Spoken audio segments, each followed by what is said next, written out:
Breaking news from CNN 8. This morning we are receiving news upon recent lakes and ponds that are unexpectedly turning green and overflowing with algae.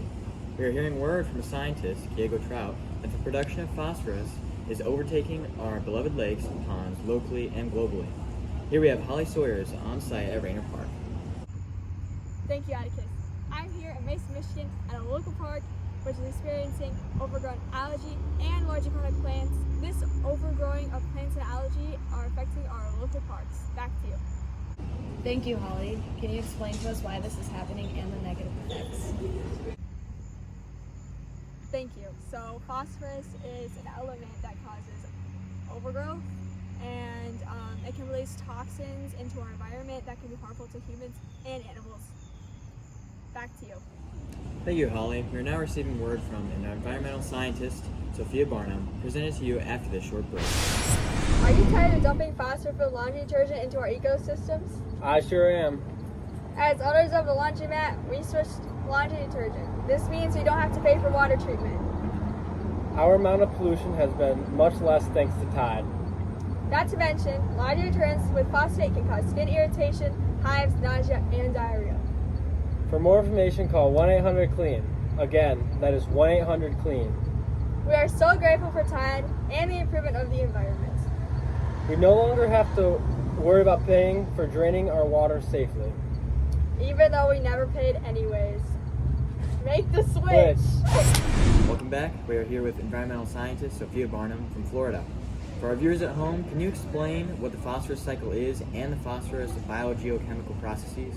Yeah, so the phosphorus cycle is the biogeochemical cycle that describes the transformation and translocation of phosphorus in soil, water, and living in a dead organic material.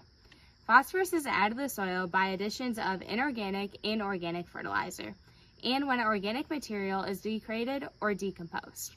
Export of phosphorus from the soil usually occurs through plant uptake and is then transferred to animals that eat the plants.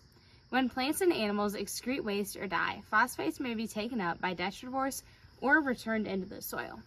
It can also occur through surface runoff and erosion or leaching. Humans contribute to a process called eutrophication, which is when fertilizer is carried in runoff, causing excessive growth of algae or other microbes that were previously limited by nitrogen or phosphorus. When people improperly fertilize their lawns, putting down more fertilizer than the cation exchange capacity of the soil can hold. In a lot of cases, phosphorus seems to be the main driver of eutrophication, not nitrogen. Additionally, when phosphorus-containing compounds from the bodies or waste of marine organisms sink to the ocean floor, they form sedimentary layers. Over time, these rocks can be moved from the ocean to land through a process called uplift. Other significant phosphate sources are volcanic ash, aerosols, and mineral dust. The phosphate cycle takes a very long time compared to other biogeochemical processes like water, carbon, and nitrogen. Thank you for sharing that information. Will you explain to us what the importance of the phosphorus cycle is? Yeah, so the phosphorus cycle is important because phosphorus is an essential element for all life forms and is stored primarily in soil and sediment.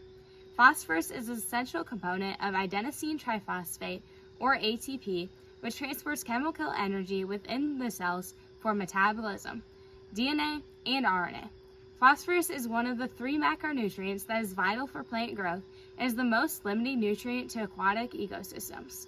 Although phosphorus is an important and necessary nutrient, it is essential that humans are mindful in how they apply phosphorus to their lawns and fields, because excessive use of phosphorus can cause serious problems like eutrophication, which can damage our waterways. Thank you, Sophia. It sounds like the phosphorus cycle is very important for our environment.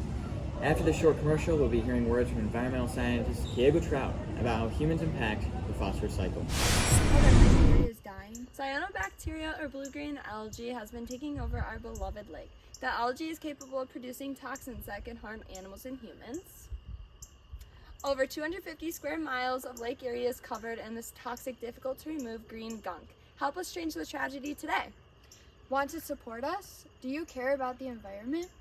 Call 1-800-ERIE to donate. We care about our dying environment. Support will show that you do too. Welcome back. I'm here with scientist Diego Trout. Will you explain to us the impacts that humans have on the phosphorus cycle? Humans can have a great impact on the phosphorus cycle through the important use of phosphorus fertilizers and their agriculture needs and endeavors, as well as the disposal of phosphorus-rich wastewaters into the environment, such being laundry detergents, human waste, dishwasher soap, and industrial effluents, to name a few. These sources can result in an abundance of phosphorus entering the sanctity of the environment, leading to potential adverse effects on aquatic ecosystems, such as increasing eutrophication and phosphorus loading. We can see this large algae-covered bodies of water as the phytoplankton productivity increases as a result of excess phosphorus being deposited. Additionally, humans can influence the phosphorus cycle through the extraction of phosphorus-rich minerals, such as calcium phosphate or turquoise, leading to decrease in the phosphorus pool available for use by the surrounding ecosystems. Thank you, Keigo. Sounds like humans can greatly impact the phosphorus cycle. It is important that we are conscious about the things that we put into our environment so that we don't have any unintended effects on the planet. Well, we learned a lot today about the phosphorus cycle and how humans impact our environment. Thank you everyone for tuning in today. We'll be back tomorrow at 8 a.m. Eastern Time, trying to make impacts on our society and our environment today. Have a great day.